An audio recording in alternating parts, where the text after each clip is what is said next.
Evening, everyone. I think we're all a little bit excited and nervous. It's our first, and we joked earlier when we said it's our first time out since 2019, literally. And the last time we had one was in November, a learning event.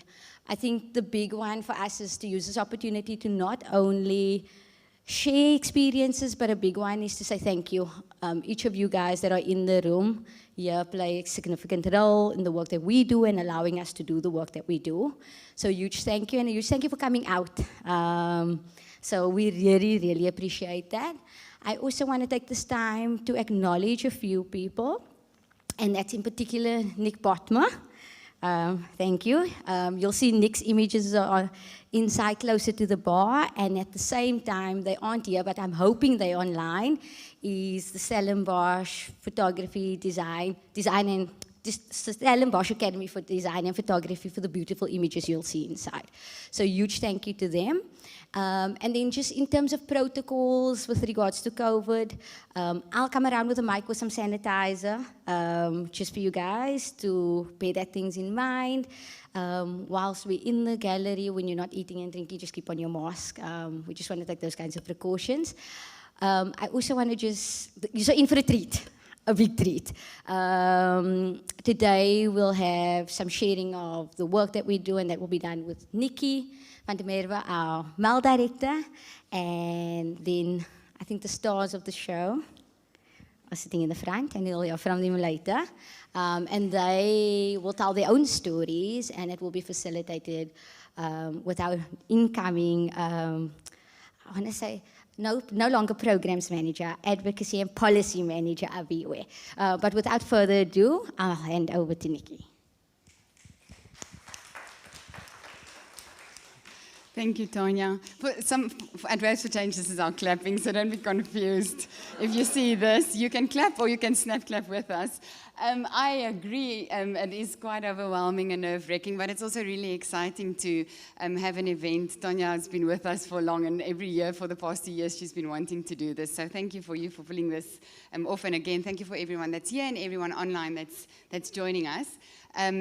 Before I start, I'll just show a small clip that I think captures the essence of the work that we do at Waves for Change.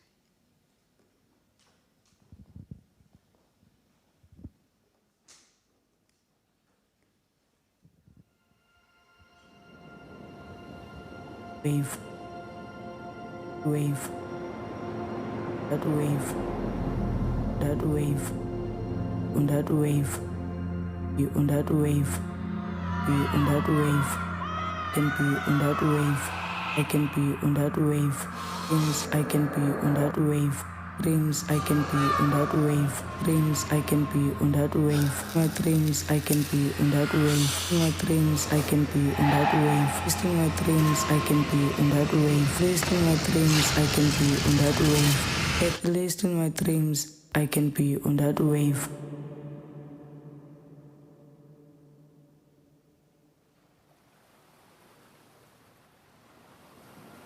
I can be on that wave.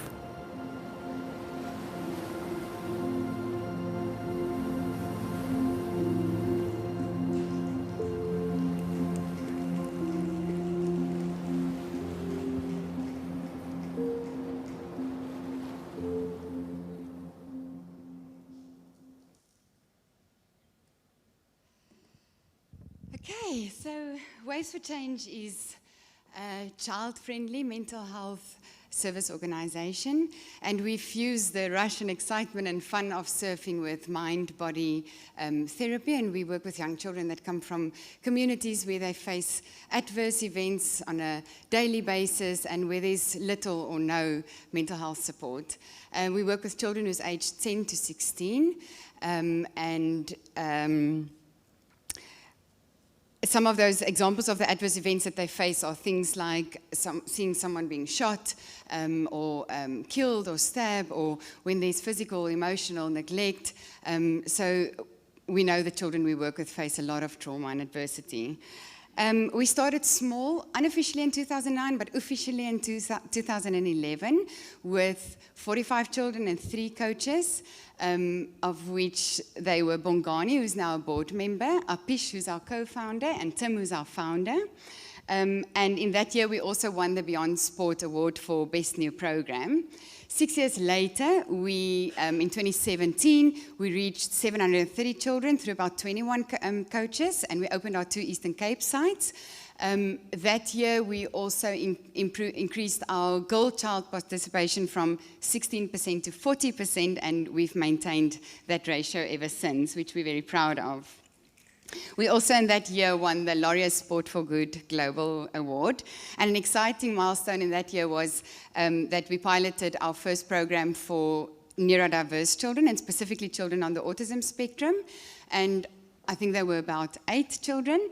And after learning how we have to adapt our program to meet the needs of diverse groups of children, we now have 100 children that's on the autism spectrum in our program, and an additional 86 children that participate in bespoke morning programs for neurodiverse children. In 2018, we opened our Hout Bay site. In 2019, we strengthened our child protection and safeguarding team, processes and procedures, something we're really proud of. We feel that we really are responsive and supportive of the child protection and safeguarding needs of both our children and coaches. And currently in 2021, we reach an excess of 2,000 children annually through 5 sites, which serve about 30 plus communities. And those 5 sites are Muizenberg, Hout Bay, Khayelitsha, Gqeberha, and East London. So it's been an exciting 10 years, and it's a mouthful, but it's milestones that we're really, really proud of. So, like I mentioned, we know that children that come to our program face at least 8 traumatic events per year. And that results in toxic stress. And toxic stress is really a prolonged activation of our stress responses. That's our fight or flight or freeze. And for children that face this kind of trauma and they're constantly in that fight or flight or freeze, serious mental health challenges creep up. And if that's combined with a lack of mental health support, it really ripple effects into a high burden on society, and it creates youth involvement in gangs and substance abuse and school dropouts and youth unemployment, high youth unemployment rates. At the moment, I don't know if you know, post-COVID, it's at 65% in our country. And there's also a body of evidence that shows the effect that toxic stress has on children's bodies, but specifically on their brains. And those 2 images show, the one at the top right shows on the left is a healthy brain, so it's got lots of neurons firing between the brain and the body. And on the right is a child's brain that's been exposed to chronic adversity, and those neurons haven't developed the way they should have been. And it really affects the parts of a child's brain where they make decisions, where they learn their cognitive functioning, where they form meaningful relationships with other people. But it also increases the risk of both mental and physical illness, so anxiety and depression, but also increased morbidity. This image on the left, you can also see, or the brains of left is a healthy brain of a child, and there at the front part of the brain where all decision making and learning is happening is quite active, and for a child that is exposed to a lot of trauma, that activity is not what it should be.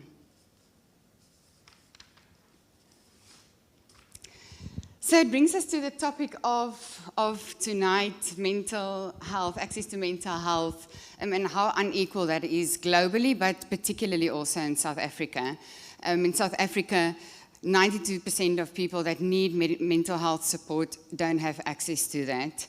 And that is made worse by the lack of early intervention and prevention programs.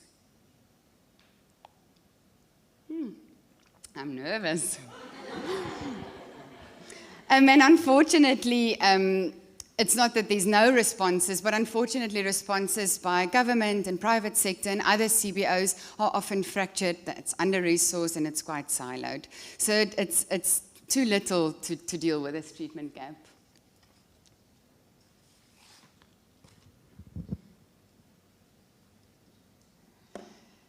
So we have, our work over the past 10 years was to have designed and developed and piloted and adjusted an innovation which we feel might help to deal with this problem.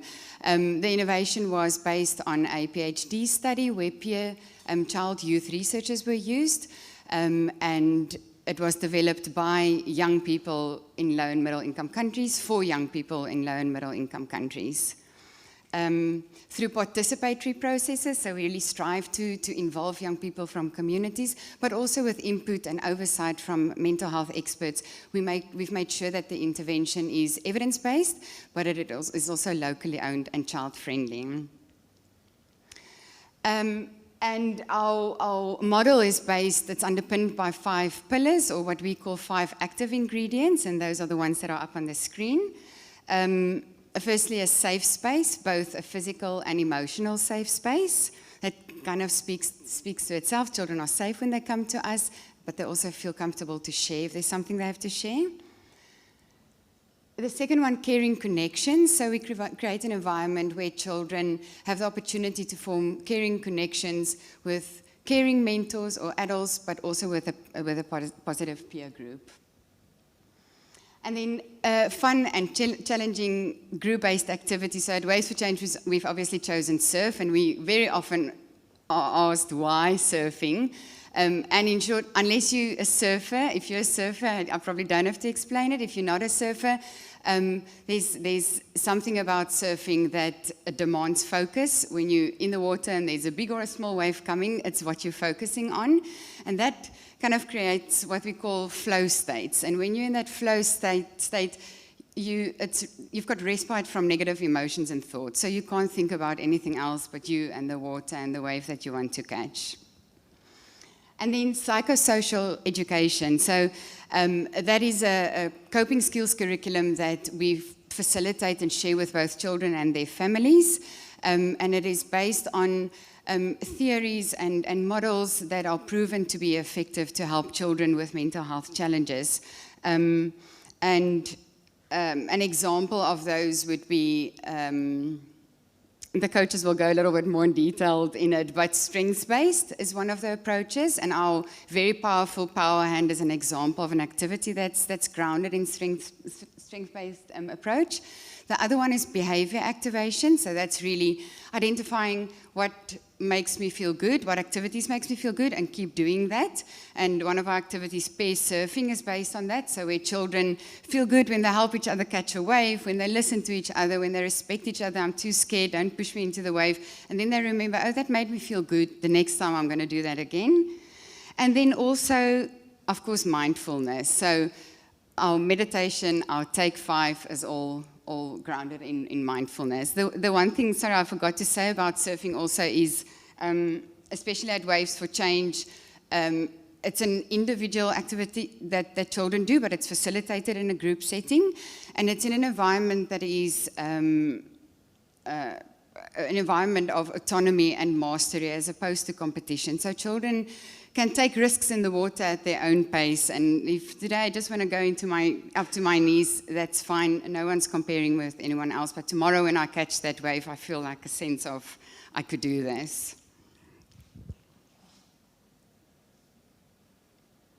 And then the last one links to other services and opportunities.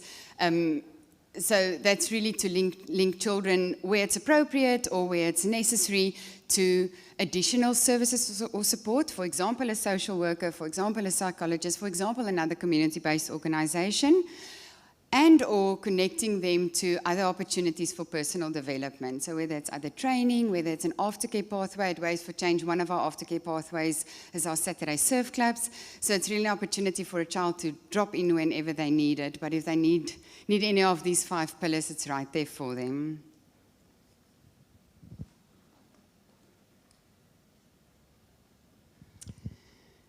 And then we, at Waves for Change, use both qualitative and quantitative methods to look at the impact of our work, to learn what works and what doesn't work.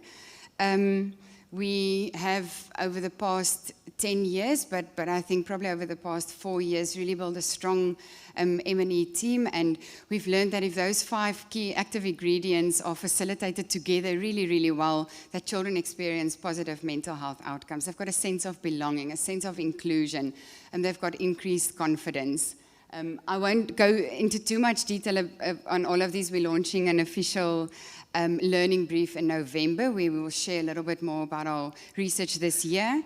But these are some of the ones that keep coming up. We use the World Health Organization 5 Wellbeing tool to look at things like positive mood, vitality, are children feeling rested and ready for a new day, for a new challenge.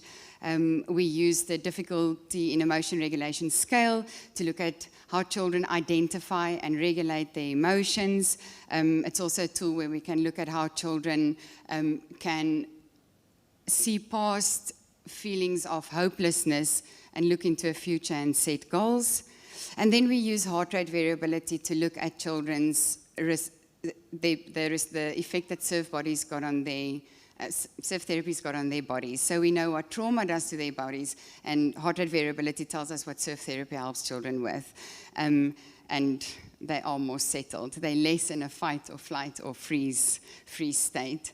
They are able to turn down the volume control when feelings are really overwhelming.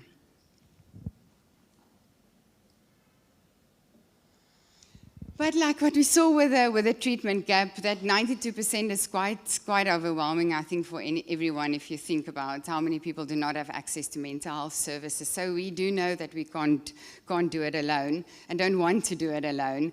And it's bigger than us, it's bigger than government, it's bigger than other organizations.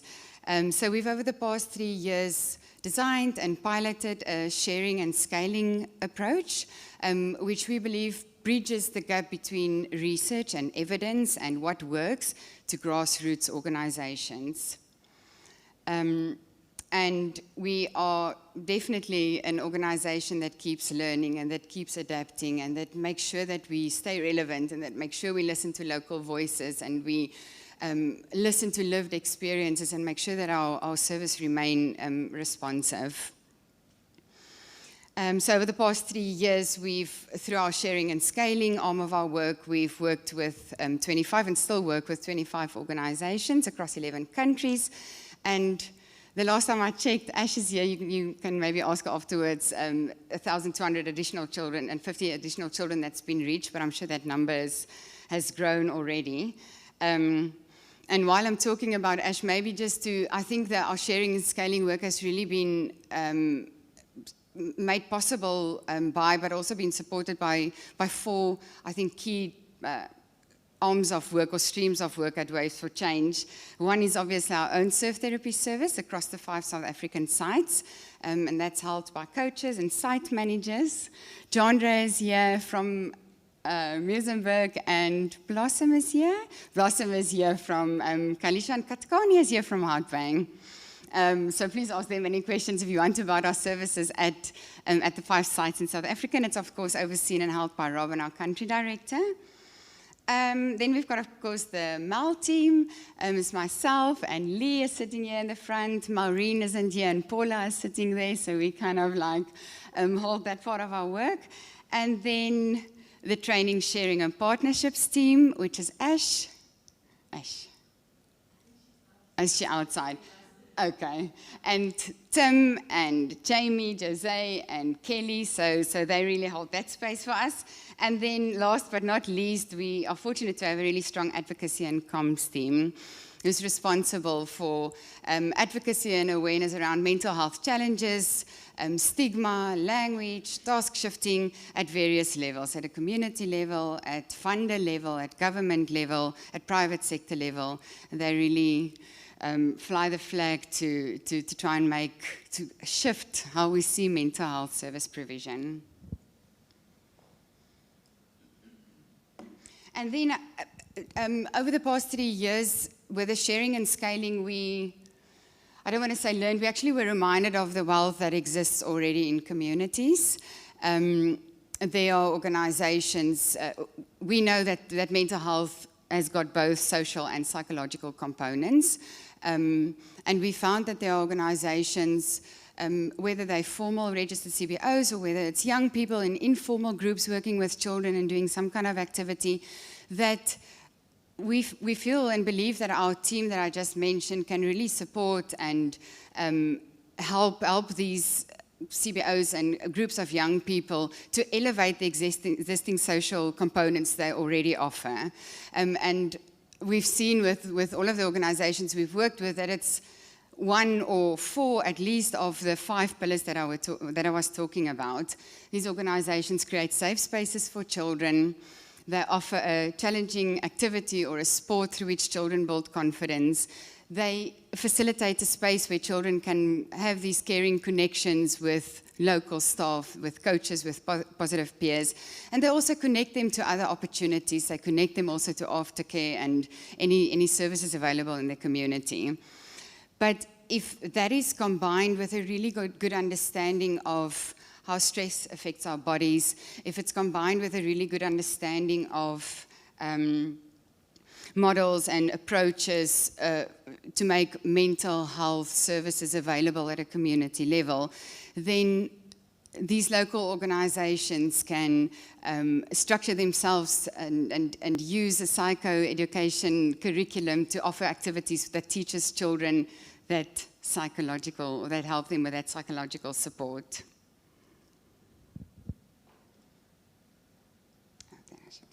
And that fifth pillar of psychological support,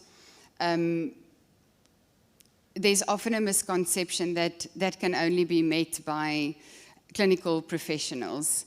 And that need is definitely also not met by lengthy, complex definitions and terminology and toolkits that are in English or in Spanish or in whatever language. That need can be met by training and making resources accessible to these grassroots frontline workers, if we want to call them that. So that's really at that 5th level where we see the task shifting happening, where we're seeing that moving from expensive, skilled, professional spaces, we can bring in techniques we know that work to a space that is culturally appropriate, that's child-friendly, and that's easily accessible.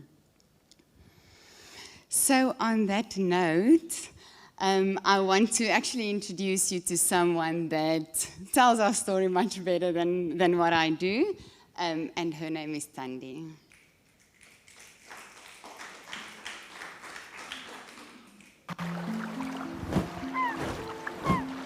Thandi, think about what you love most about yourself. I love my hands. They helped me to hide the day Utata Wam died. I was still small, so I can't remember that much. But I must have been scared and sad because the same thing happened to some of my friends' dads, and they told me that's how they felt when it happened. After that, it was just me, umama nomakhulu. Kwaye nobhuti wam omncinci uLuzuko. My hands helped me look after him. They also helped me cover up my feelings, like when I would think about my father, or when I was worried about the bad things my friends were doing. My hands got me into trouble sometimes, especially when I couldn't concentrate at school. But many times, they were the distraction I needed.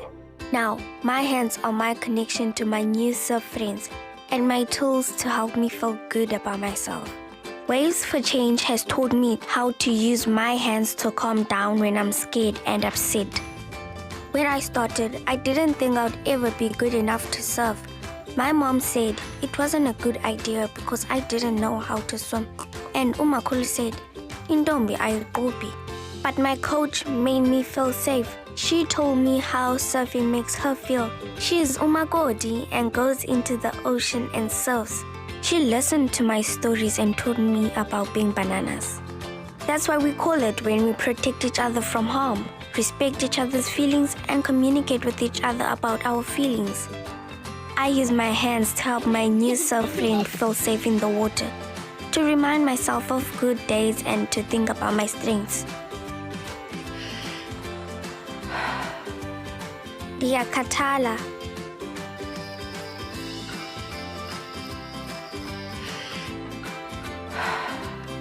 Ndiyabanceda abanye. Ndinesibindi.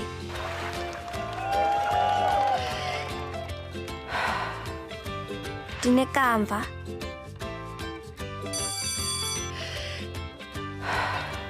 Ndililungu. Every year, Waves for Change provides child-friendly mental health services to more than 2,000 children from communities where there is a severe shortage of mental health support. Recent studies confirmed that surf therapy is effective at reshaping the brain and responses to stress during adolescence at a time when children's brains are still flexible and developing. To make community-based mental health services accessible to more children and young people, our surf therapy is adapted by organizations using other physical activities such as yoga and skateboarding. We are building partnerships with key stakeholders and other community-based organizations to create a wider network that offers the core ingredients of mental health services. Through training and mentoring of organizations to understand and embed these ingredients, Waves for Change will significantly increase access to evidence-based, child-friendly mental health services in under-resourced communities. And we want you to get involved.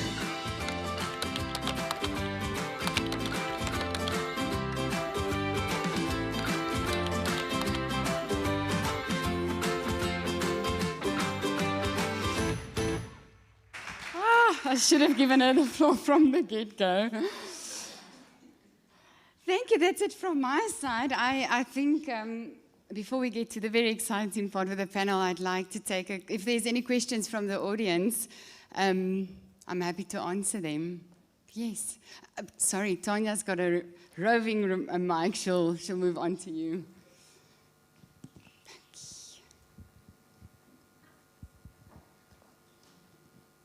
Can you hear me? Yes. Awesome. Evening all. First of all, thank you so much for that presentation. I think we're based in the same road that the Waves for Change is in Muizenberg. And so I've always passed it, but never actually known what's going on. And so it's quite a nice insight. My question is, of course you did explain it to some degree, but how do you address the stigma in communities? Because I've grown up on the Cape Flats, Mitchell's Plain, Hanover Park, Gatesville I'm living now. And a massive issue is that there's a massive cultural barrier, especially, at least I can only speak from a colored family perspective, but from my black friends as well, there's that issue of, you just smile, go play outside, you know? So how do you, obviously there's a level of trust that you have to build, but how do you break that stigma to engage with the children, with the parents? Because I think, to get access to the children, you need to get access to the parents and have them be on that journey, because it can't just be when you're working at the beach, it's got to be at home as well. So how do you break that stigma? Thank you. Thank you. I practiced with the team to say that's a very good question. Now I can use it. I will definitely let my colleagues also speak if you feel I'm missing something, because I think there's a deeper level of stigma also that some of you can speak to. The one thing that does come to mind is, when you are right, it is difficult to engage with parents. It's almost easier with children. A lot of the parents that we work with pre-COVID thought we were a surfing program or a swimming program. So a big win, if you want, for us during COVID was that because we couldn't run a face-to-face service, we switched over to what we call a remote service. So all the activities we do, all the information we share with children around mental health and coping skills, our training team put in little videos or whatever format that we shared on WhatsApp groups with parents. And it opened a space for, we had some phone calls with parents at the end of last year as well as this year. And a lot of parents have said to us, it's the first time they hear what it is we do, and it's the first time they hear us and their children speak about difficult emotions. There's definitely still language, I think that's quite challenging, and Aviwe might want to speak to that.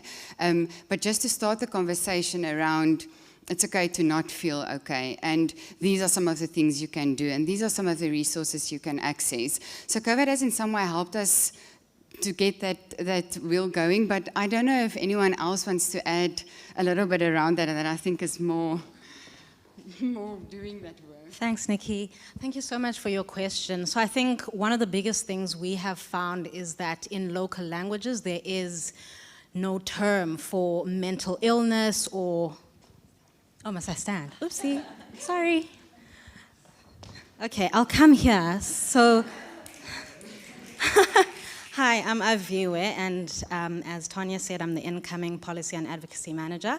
So what you're speaking about, I think specifically in developing countries where English is not our first language, there has not been language for terms around depression, anxiety, mental health. It's been very stigmatized and has been put in a box where people think, oh, there's something wrong with you, you need to be exorcised or something like that, things that are very hurtful to children and also to communities at large. So what we have started doing at Waves for Change is partnering with different organizations. One of the organizations, they are watching tonight, called Origin Global, and they are an Australian mental health organization that works with youth. And what they've started to help us to do is see how we can strategize and develop tools that can be put into local languages to speak about mental health, to create awareness, and to also share our tools. And I think that's something that you and the monitoring team have started doing around putting some of the surveys that the children do into local languages. So I think that's a step in the right direction, and obviously building partnerships and working strategically to see how we can really create conversation and dialogue around mental health and really destigmatizing this topic. Thank you. And if I can add, I'll take another question. I think the one thing that's definitely also is our coaches are phenomenal advocates themselves. And an example is our autism program, where when we wanted to pilot the program in Kailicha, the coaches were very validly so quite nervous and wasn't sure what to expect, and because they come from communities where it's maybe not spoken about or there's not the right language. And after a couple of months working with this group of children, it was their favorite group, and they could go back and say, I've got this child in the program, we don't speak to each other, but we communicate in very different ways, and it's my favorite child in the program. So I think they should also get a lot of credit for just by what they learn at Waves for Change, but how they model that in the communities. I think they are superb advocates. It's part of our response to the stigma in the communities. Any other questions? No? We will be available, all of us, afterwards, so if something comes up, please feel free to approach one of us if you want to ask us something, which brings us to our youth panel that we're very excited about. So I'll invite the four of them up to the stage, and it will be facilitated by Aviwe.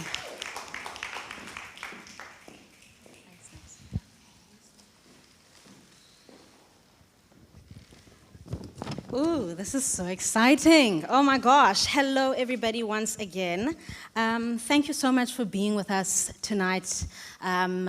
If you are joining us from different parts of the world, good morning, good day. I have four of our incredible young people here today, and we will get into the panel and the conversation with them.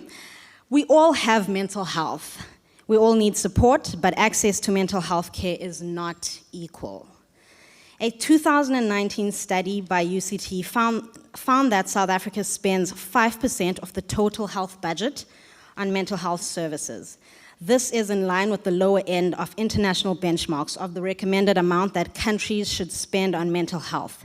Yet, alarmingly, the study crudely estimated a treatment gap of 92% in South Africa. This means that fewer than 1 in 10 people living with mental health conditions in South Africa receive the care that they need. Organizations such as World Health Organization, South African Federation for Mental Health, who are here in the building today, and the United Nations Sustainable Development Goals, especially goal number 3, which is good health and well-being, and goal number 10, which is reduced inequalities, all agree that access to mental health services globally are not equal. For example, 50% of people with mental disorders in high-income countries do not receive treatment, while 85% of persons in low and middle-income countries have no access to treatment. It is clear that we need an innovative approach to ensuring children and young people globally, but in South Africa especially, have access to effective and appropriate mental health care.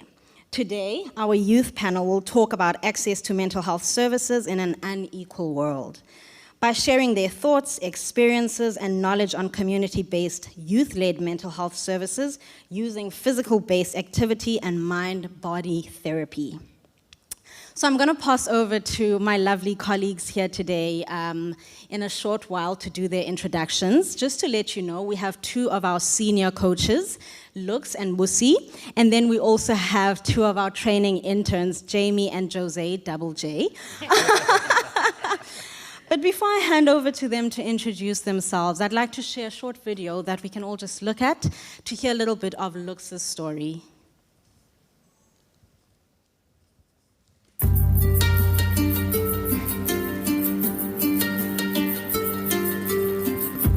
Let me start by asking you a question. What are people here in my community? What are they most frightened of?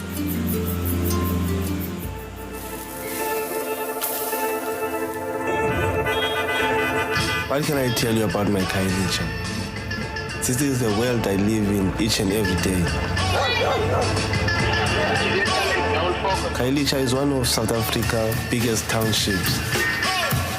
My name is Lutolo, Lux Pongo. I was born in 1997. Crime, gangsterism, violence, you grow up being exposed on it here in Khayelitsha. Children would fight, like from my community and the community next to it, like they will fight with sharp blades, pangas, and knives. The war wasn't optional, like you weren't asked, do you want to join or not? To protect myself, I joined the gang. When you're in gang, you feel protected.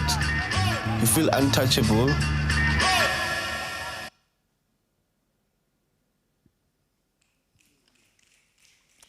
Thank you so much for that video. I'm going to hand over to Lux to introduce yourself, and then we can carry on with the rest of the panel as well. Okay, good evening, everyone. My name is Lux Pongo. I started Ways for Change as a participant. I think it was when it was starting in Khayelitsha. It was in 2011. So I've been in Ways for Change since 2011. But in 2017, I became a junior coach, but now I'm a senior coach. Thank you.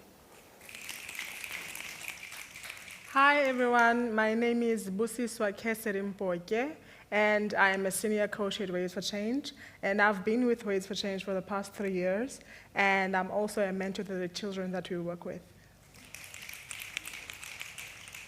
Good evening, everyone. My name is Jamie Davids. I'm currently a training intern at Ways for Change. In 2017, I started off as a junior coach, then I moved on to become a senior coach. Now, in my role, I enable our caring mentors to help our participants become the best versions of themselves. Hi guys, my name is Jose Peffer. I've been part of the Ways for Change family for the past 5 years, and my current role at Ways for Change is the same as Jamie, a training intern. And hopefully the intern part will change soon. But yeah. Just throw it out there. Thank you so much. So I'm going to start with Lux. Lux, how do you, as a Ways for Change coach, apply these 5 pillars in your role? And how are you a caring coach to the children? Like by starting to make a safe space for them, like when they come from school, like it doesn't have to be something big, like just by greeting them, saying hello, like you opening them the safe space for them, because the minute you are greeting them, like they feel that sense of belonging, and like they're able like to know that everything like that will happen or they say will be respected, they will communicate well, and they will be protected. Another thing like I always do like is being like that young adult for them, like always listen to them and give them guidance and not judge them on what they say to me. Thank you. Thank you so much, Lutz. Creating safe spaces and belonging, that's so beautiful. Busi, please tell us how you make sure you create an emotional and physical safe space for the children, and how are you a caring coach to the children? I think I'm going to link much more to Luke's on what he has said. The foundation is basically building a safe space for them. That gives them obviously a sense of belonging. And when they feel like they belong, they are not scared to be vulnerable. They're not scared to coming to you and saying, Coach, this is going on. And they're just not scared. They feel comfortable in the environment that we provide them. And as well as I think I avail myself as a coach. I always make sure that I'm on their level so that they're not afraid of me, but just fond of me. Yeah. Love that. Oh my gosh. So safe spaces lead to trust. I love that. Jamie, please tell us how surfing is used at Waves for Change to help children achieve a sense of mastery while having fun. Good question. Actually, great question. So at Waves for Change, our caring mentors would often tell our participants to see the waves as barriers and challenges in their lives. So once that participant actually gets to the back line or even passes one wave, that participant feels a sense of mastery, like they have done this. They get a sense of hope, they feel a sense of belonging, and it makes them move forward and want to do better. Oh, I love that. Thank you, Jamie. Jose, what skills do you teach children to help them cope with difficult emotions and situations? Yeah, there's so many. I don't know where to start, but I'll list 3 of them and I'll run you all through them. The first skill that we provide our participants with is called the Take 5. And it's a breathing exercise, and what it does is it doesn't only relax the body, but the mind as well. So when our participants away from Waves for Change, when they face difficult and challenging situations back in their communities, they can do the Take 5 and use that tool to calm themselves down before making any decisions. And the second tool that we provide our participants with is called the Power Hand. And I love this one because it allows the kids to identify some of the strengths that they have within them. And no matter where you come from, everyone has strengths, and these strengths, they reflect and they show how special, different, and unique we are. And the third tool that we provide them with, I love this one as well. It's called the Power Object. And what we do when we run the participants through this lesson is we let them walk around on the beach and try and find an object, a small object or a big object. It doesn't matter as long as that object catches their eyes and is special to them. And what the kids then do is they will take that object, they will keep it in their hand, and they will transfer all the good memories that they have, that they can remember that they had at Waves for Change, their achievements, their successes. They will transfer everything into that object. And they take that object home, they keep it in a safe space, and again, whenever they are dealing with challenging situations, they will run and go to that object, take it out, put it in their hand, squeeze it, and the transferring starts again. From the object in the hand, up the arm, into the shoulder, and into their mind. And that power object then serves as a reminder. I love that. And if you watched the animation earlier on, you would have seen that Thandi had her power object in her hand. So now to Jamie and Jose, I'm going to start with you again. What has your experience been with how our 5-pillar approach helps children face chronic adversity and trauma? So in our communities, I think one of the main things or one of the main challenges our youth faces a lack of safe spaces. We would go to the park, but it wouldn't be safe. Our children, they can't be themselves in their communities. They can't speak up for themselves. So it's an emotional safe space as well as a physical safe space. They don't have that at home or in their communities. So what we do at Waves for Change, we provide them check-ins where they're allowed to speak about their feelings with no judgment whatsoever. We allow that safe space where we actually remove hazardous objects from the beach so that our children do not get hurt, as well as with a caring coach. At home, we don't have someone who we can talk to, confide in. So when they come to the beach, they have Boosie, they have Lux. Boosie is there to help them draw their power hand. Lux is there to help them check in with their feelings and help them to regulate their emotions. Love it. Jose, do you want to add on to that? For me personally, when I joined Waves for Change, coming from the community that I come from, I did not have a safe space at all. And when I got to Waves for Change, immediately a safe space was provided for me, and it allowed me to actually be myself, be original, and it is all these tools that Waves for Change has provided me with. It has allowed me to grow a lot, and today I'm living the life. Today I can truly say that I am the best version of myself because of that safe space. And thank you guys. And in addition to that, another point from our 5 pillars is the opportunities are ongoing, so they never stop. And that's one thing that I appreciate from Waves for Change, because it's one opportunity after the other. And I don't know where I'm going to end up, but success is where it is. Thank you so much, Jamie and Jose. Lux and Busi, what specifically helps children cope better, and how does it help them? Do you want to start, Lux? Ladies first. Busi! Okay, Busi. I personally think we do not have, I'll speak for me, myself. I did not have someone to look up to when I was a kid. I often ended up in situation or around people that now when I look back, I feel like, how did I get with those people? And I make it a point that each and every day, these kids actually get what I didn't get.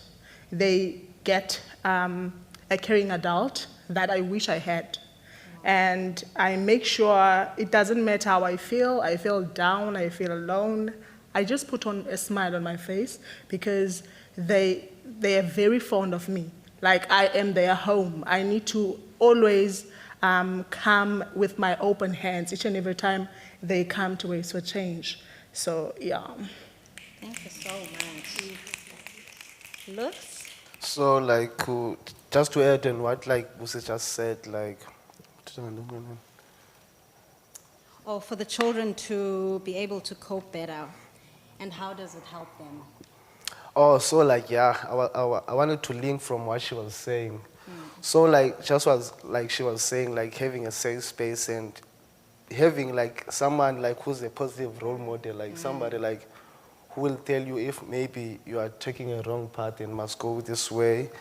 So if maybe, like, I had that when I was at their same age as them, maybe things would be different now. And also, like, the coping skills, like, we give them, like, even if we are not in front of them, like, and they are stressed or there's something happening, like, they are able, like, to calm down and be relaxed. And, yeah, and also, like, feel powerful, just like Josie was saying, like, with lesson, like, power hand, like, that's where you gather your strengths and, like, you feel nice and you know, like, that you are also unique and special in this world.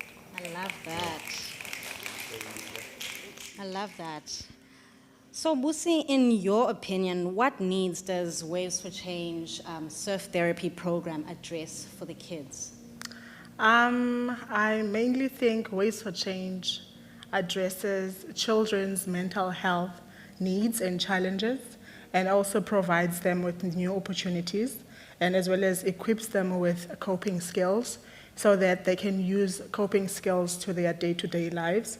And by that way, they can simply self-regulate when they feel pressure or overwhelmed. Looks, what are some of the serious challenges that children face in the communities that they live in? The community. So like children like are being exposed like in traumatic events from like a younger age, like they see people stepping at each other, shooting each other, like they even see like dead people on the street. So like it's traumatic for them, but like for them, like you know when you do something all over and over again, like it becomes like something is normal on you, like so for them, like that trauma like seems like it's a normal thing, like it's the way they live. Another thing in our community is like there is lack of resources, like so people like often fight with the minimal resources they have. Sure. Yeah, that's very deep. Thank you for sharing that, Lux. So Jamie, why do you think the Ways for Change service is relatable to children? And this specifically in comparison to what we've known as traditional mental health care services like social workers, psychologists, psychiatrists. What do you think makes Ways for Change relatable to the kids? So all the challenges Luke and Boosie just spoke about, our coaches actually went through similar challenges in their lives. So our participants are able to relate to them. They're able to be relevant, and they're able to understand our participants, where they come from, what their backgrounds is. And they're able to have a connection in a sense where clinical or mental health professionals sometimes can't. Mental health professionals sometimes can't break that barrier. They can't relate to what our youth in our communities feel and what they went through. So I think our coaches and our service is very relevant. Actually, it's on top of relevant.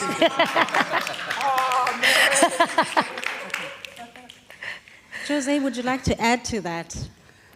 Okay, I'm going to laugh later.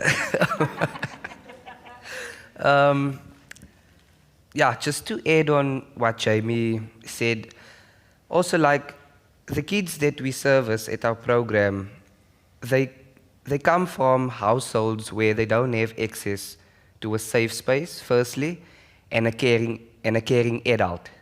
Now, when they come to Ways for Change, they immediately have access to a safe space and to a caring adult. And what that allows is for that kid to actually breathe for once, to feel safe for once, because those two aspects in one's life, it's actually important, because now that they feel safe and they feel that there is a caring adult, because our coaches are there, it allows them to now focus on those beautiful dreams that they have as youngsters.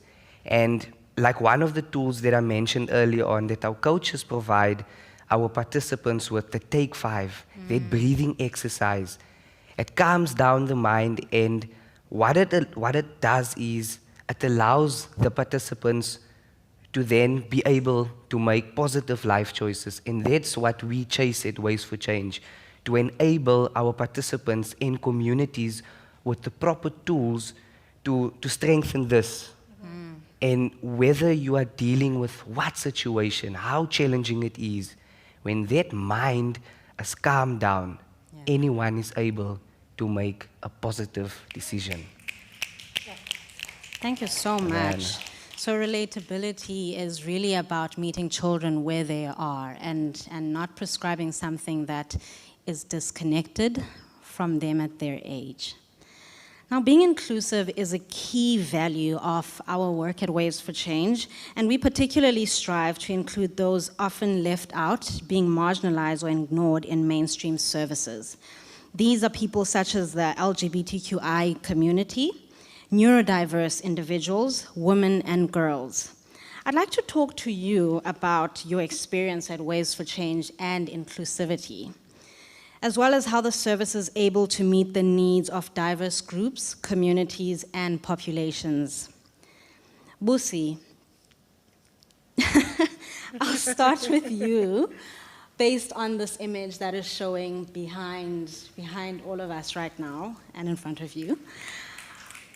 So in this image, you are wearing amadaki, a traditional attire that we wear as amaXhosa, especially for married women.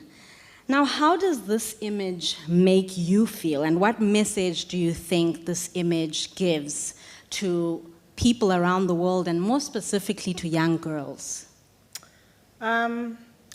I some kind of get emotional each and every time I see this picture because I feel it's my whole story in one picture. And this picture for me screams black, bold, and capable.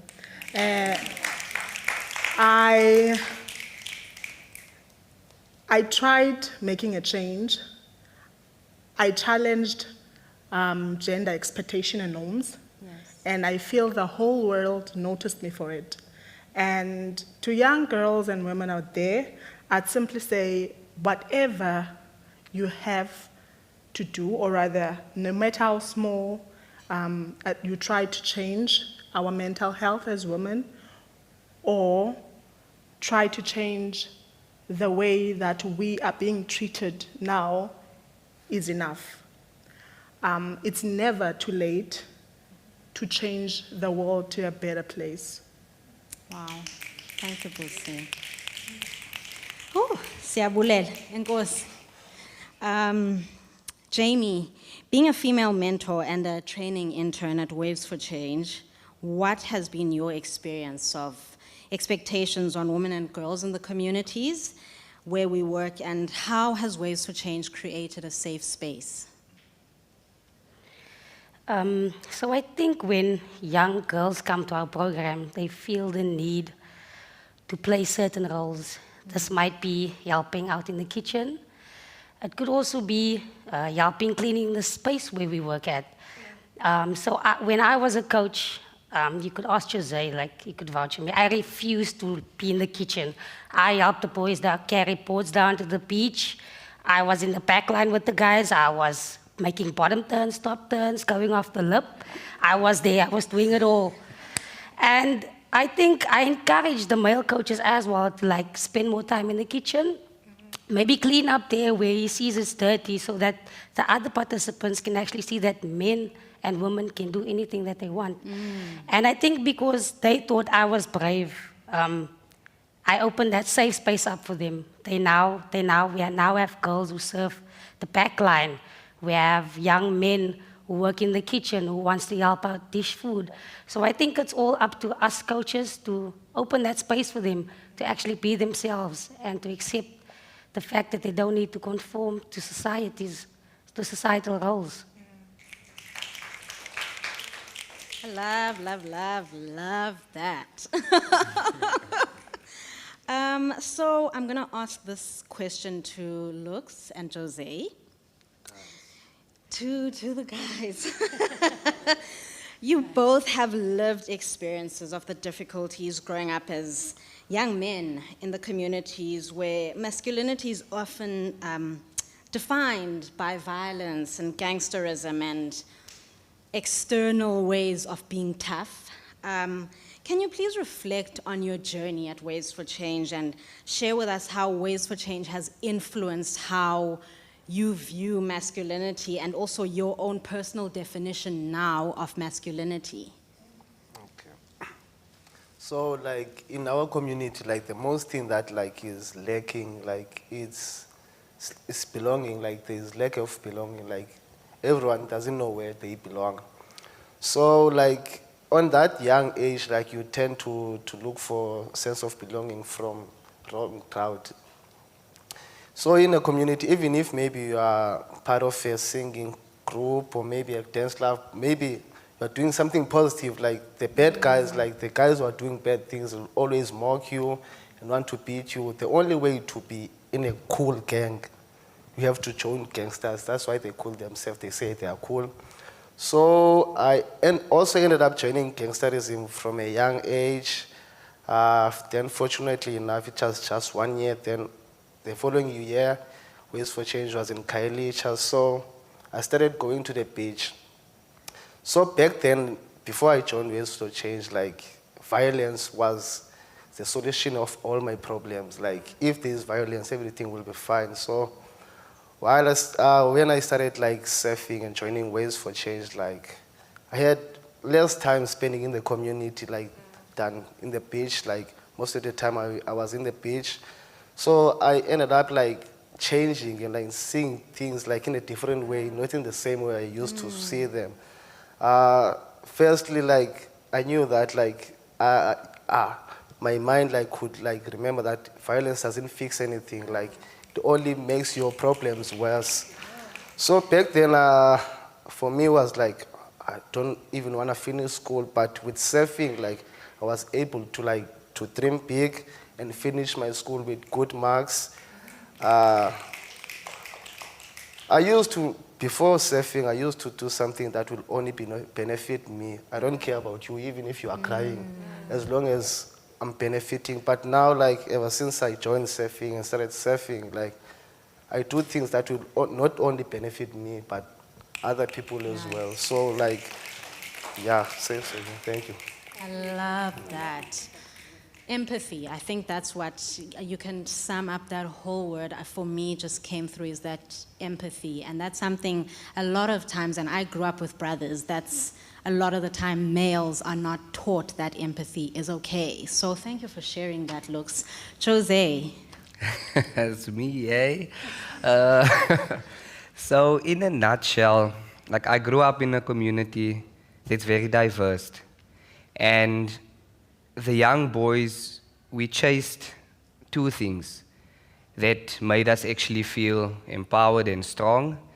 And the first option is you had an option to either, like Luke said, join a gang or join the manhood, amatota, elokshini. So, ciao, yeah.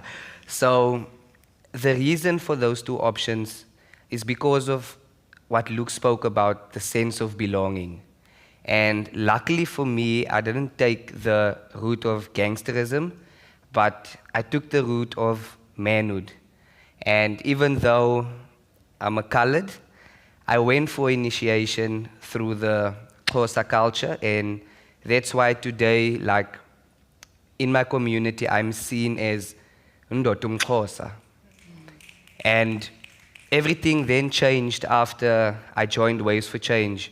And like I said, in a nutshell, my journey, whilst walking through it at Waves for Change, it has taught me one thing, and one very important thing in my life is how not to be the man, but to be a man. That's huge. Thanks, everyone. I love that. What an amazing way to close. Not to be the man, but to be a man. That is so beautiful. Thank you to all four of you for answering the questions and just shedding so much light on the work that you do and the impact that it has, not just on the children, but also on your lives as well. We're going to open the floor up for 2 to 3 questions. Tanya is going around with a mic, so if you can raise... Oh, we've got a hand from Ellen. Shut up immediately.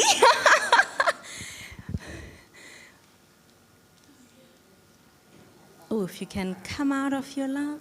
There she is. So, hi, good evening, everyone. My name's Ellen. It was amazing listening to the presentation and also what you shared with us.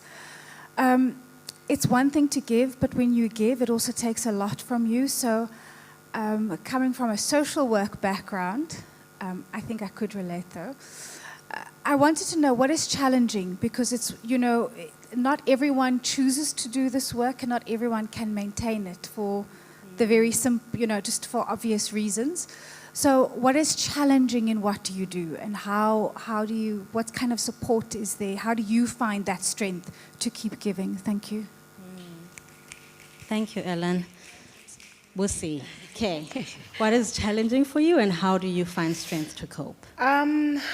To answer that question, I think some stories that the children actually go through trigger what we went through as kids. And fortunate enough, when you get triggered as a coach, Ways for Change has a psychologist that we go and see each and every Mondays, where you offload as a coach. Anything that is bothering you, if you feel like talking, you offload, so that each and every time when you go to work, you go lighter. Hence, I said it is easy for me each and every day, whatever I'm going through, to put a smile on my face and welcome the children. Oh, lovely. Jose?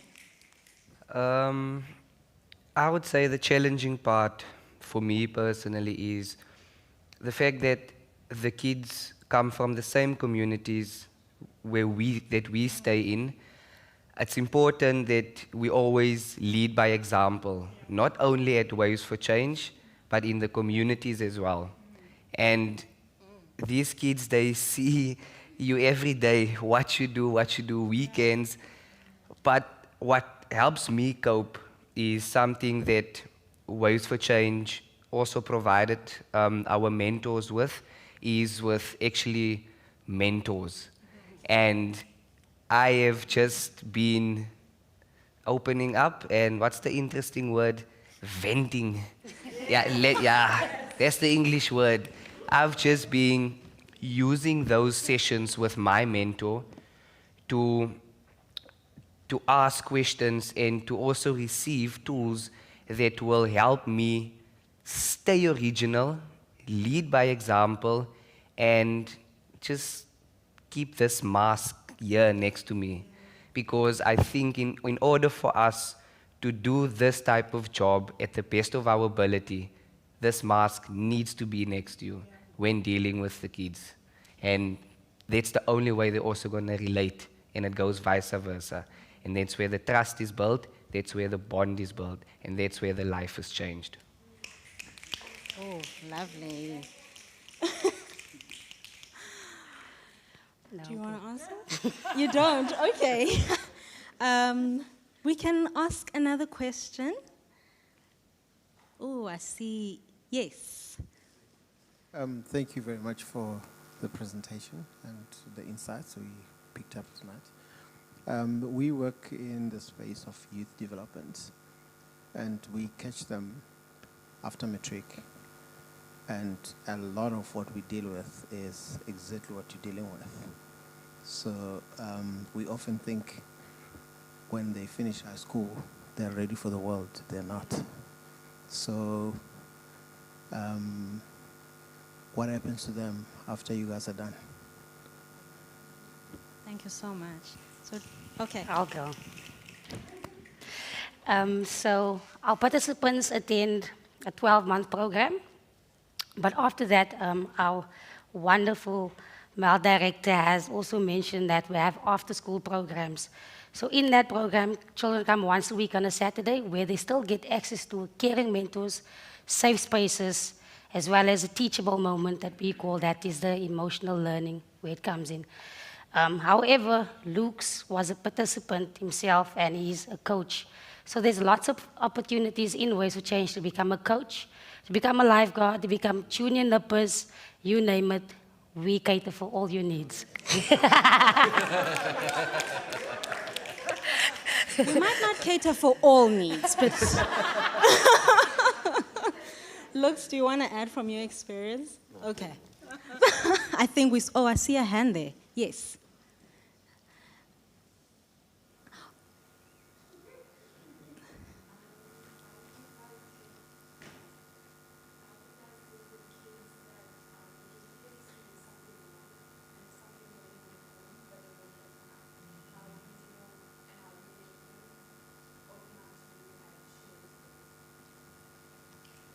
Thank you. Okay. We at work have people, or in close I'd say, child protection officers. When we are very close with the children, so it's easy for me to tell when I do my one-on-ones. Oh yeah, we got something that's called one-on-one. So in the kid, I have a list of the kids that are mine.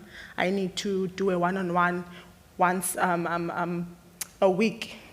And so I know my kids, and maybe this child I know has like a certain energy, So now I'm suspecting that something is wrong.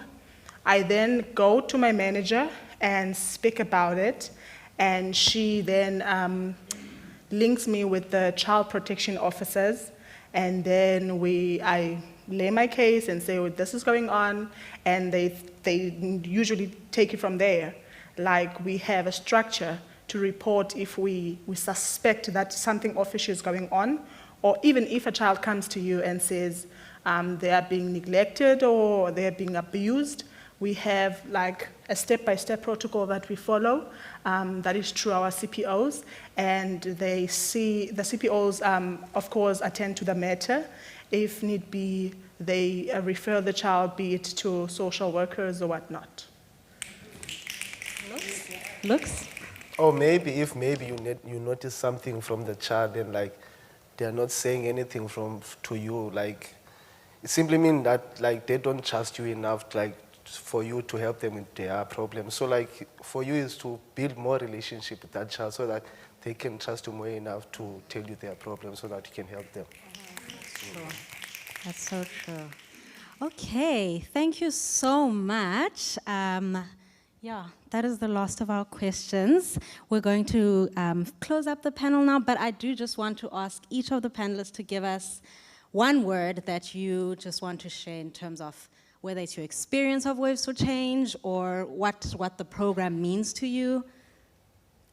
I'd say for me, like it has taught me to be resilient and bounce back every time. Thanks, Lux. Yeah. I'd say the sky is the limit.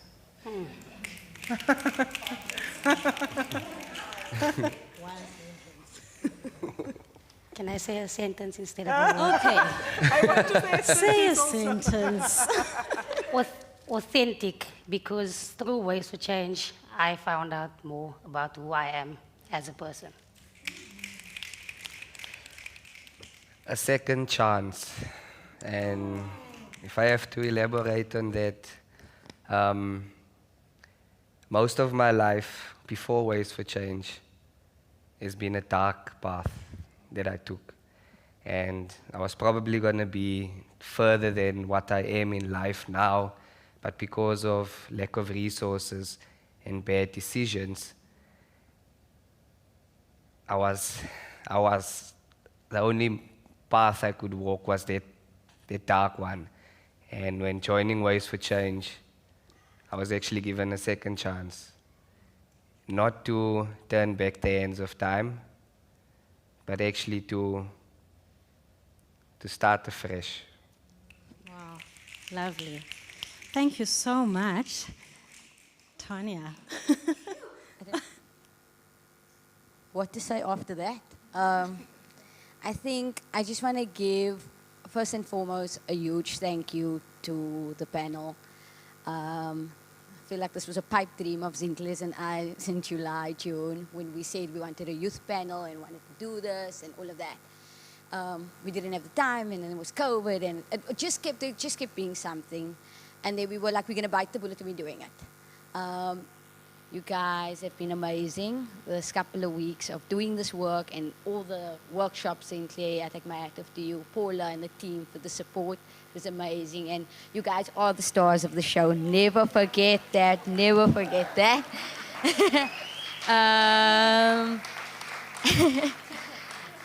So I want to take the opportunity to once again, first and foremost, say thank you to you guys. Thank you to the audience, to everyone that's watching online. Thank you so, so much. I've gotten emails from London and from Australia and everywhere, locals even. Some people's just watching it from home right now in Cape Town. And we're glad for that. And I'm going to give our coaches and training interns a chance to thank you guys, Waves for Change staff.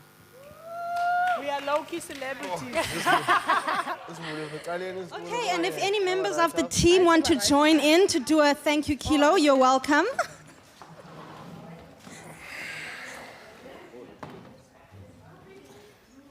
Who's leading it? I can. Okay, Jamie. Okay. I can. I actually want everyone to also stand up and do it with us. Simunye, sisonke mos. Okay, so to wrap everything up, we're going to do something that we do at Waves for Change before the kids go back to their communities, and it's called a kilo. But this kilo, like each and every kilo, has a different name. But for this one, the name is a thank you kilo. Thank you for us. And thank you to you guys as well for making some time and joining us here tonight to speak a bit about what we do. So this is how the thank you kilo goes. First, you're going to warm up, so do it with me.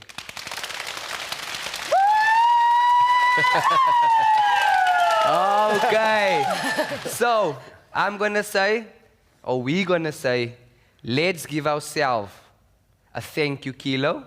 Then we're going to do 1, 2, 3, 1, 2, 3, kilo, 1, 2, 3, 1, 2, 3, thank you. All good? Yes. Okay, so let's warm up now. Let's go. Let's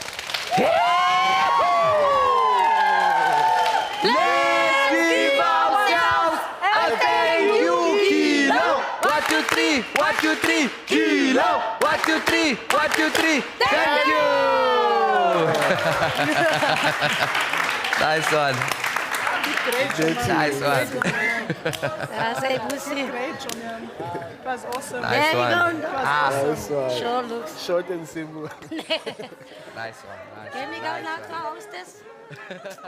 She's so lovely. Okay, let's go in my